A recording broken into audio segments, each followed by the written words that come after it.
Hi, my name is James. Welcome to King's Fine Woodworking. Today I'm going to show you how to make an oversized router base and the benefits and necessities that a shop has for an oversized router base. So we'll start with a template like I have here, and that way I can carve a bowl shape out of the middle. Works fine with your router cutting that bowl shape if you're near the edges, because the router base will ride on the edges. But if you try to move to the middle to gouge that part out, the router just plunges down inside and there's no way to gauge that depth. So the way to do that is to make an oversized router base, and it's actually really easy to do. But you can see here I can go all the way from one side to another, and my router base still rides on top of my template. And the bearing on the bit, of course, will go up against the template. But having this oversized router base is how you do bowls. For almost every size that I would use, I would start with a sheet of acrylic, like plate or cast acrylic, that's 3/8 of an inch thick and maybe 12 inches by 24 inches, or maybe just a touch under that, like 1/8 of an inch under on each side. And then you can cut that on the table, so I didn't show that. That's real easy. And then I would kind of sand the edges round on something like a little belt sander. You can use a random orbit as well, and then I'll smooth it up a bit with a random orbit sander. I don't want something that's just rough and ugly. I actually want something that looks like a professional store-bought router base, and it's really simple to turn something into that. If for any reason you don't want to make one, we also sell these on our website. I think we sell them for like $60 or $59, something like that, which is a pretty good deal for a 3/8 inch acrylic. I mean, that's oftentimes what just a standard everyday router base would cost you. But anyways, we'll just measure. We'll put the existing router base here, or the sub base sometimes they call it, on top there. And I like to kind of trace it out all the way around in case I've got to reposition it. And then I'm going to mark the holes. This router had 3 holes for screws. Make note of those. And then I might go ahead and put a line around the perimeter as well, just to help me relocate this later in the event that I need to, if I have to take it off and put it back on for any reason. And so that's it. That's pretty straightforward. Those are the holes. And then I'll take it over to the drill press, and I'll kind of start with a Forstner bit, because I need to do this is kind of like the countersink portion, so that the head of the screw gets down below the base. And I usually go about halfway into one of these. If you do that, oftentimes you will need a larger screw, a longer screw, to go into your router. If you drill this countersink hole a little bit deeper, then of course you wouldn't. But I kind of like that extra stability, and I don't mind getting some longer screws. They're just available at Home Depot or any big box store. Then I'll follow up with a smaller bit that's just barely bigger than the screw itself, and go in the dead center. That Forstner bit puts a little hole point right into the center and makes it easy for this bit to follow through and track the center. That's why I do the big one first. I always do the Forstner first, and then the follow-up with the size bit that you want afterwards. And I like to make the hole just a little bit bigger than the screw itself. And then what I'll do is I will take and I'll just lightly chamfer all of the edges, top and bottom, on this.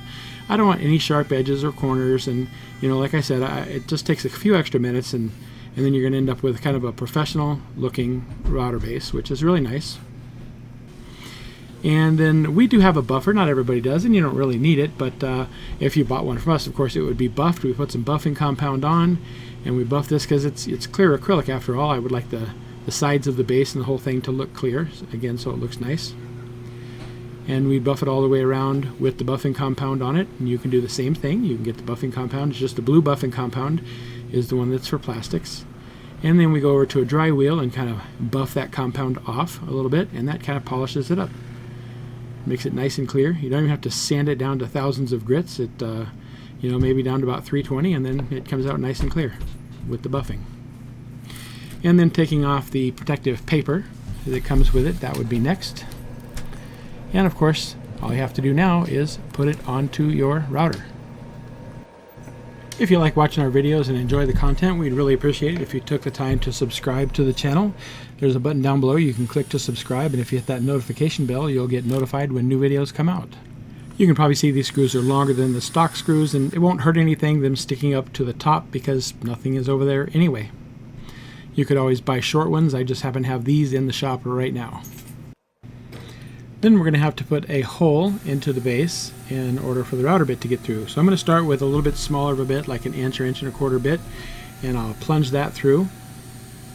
And that bearing wouldn't get in the way. It's the same diameter as the bit. And then I'll expand that to probably a 2-inch bit in case I decide to put a big bowl bit in there in the future.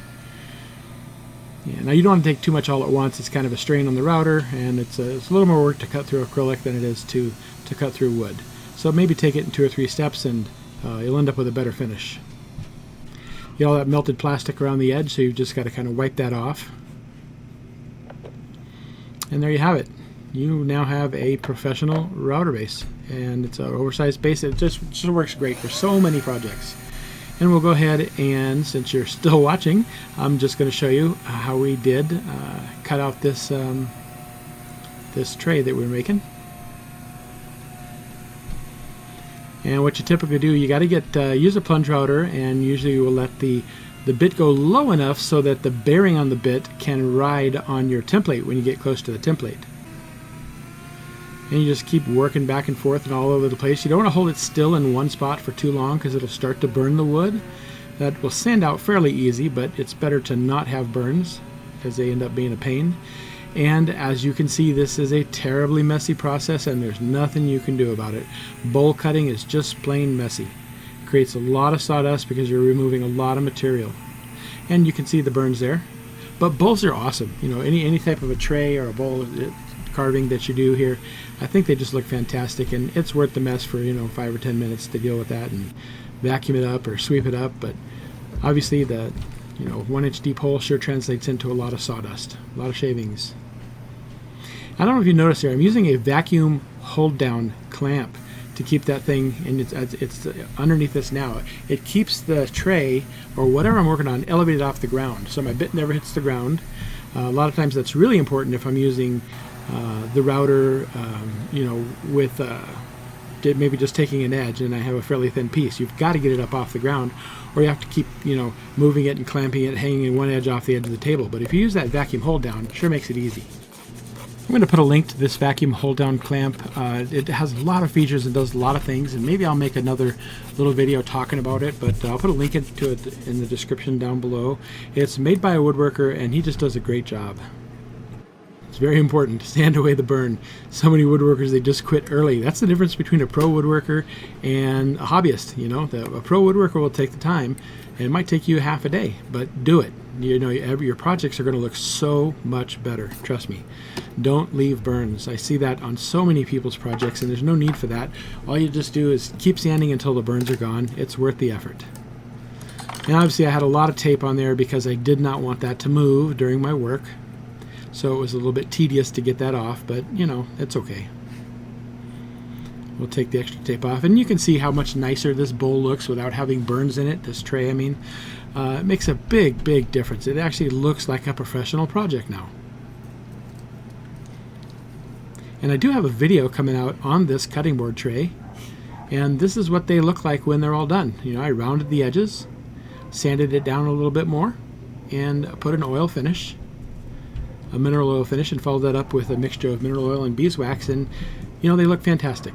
And one of these is for my wife, and another one is for one of my favorite chemistry professors of all time.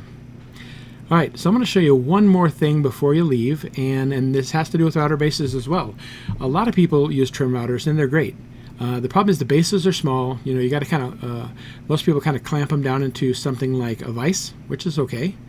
And then you have to try to balance your piece on this tiny base and cut the edge of it. It's a little bit wiggly, and so it's not a very good surface to balance it on. So ideally you'd have a bigger base, like one of these big rectangular ones, or even a base that has some shape to it, like the ones that are coming up next. The diamond-shaped base with handles, that really makes it easier to use when you got certain work to do, or a bigger 6-inch base, or we even make stock bases too. These are all these router bases we have for every single one of these routers. We pretty much any trim router that's out there, we have the trim router too, and we have made custom bases for them in all these different sizes and shapes, and all of these are on the website. So if you need any of these, or you would like to have one of those great big oversized bases, there's a link for that in the description too. And that'll wrap up today's video. Thanks for watching.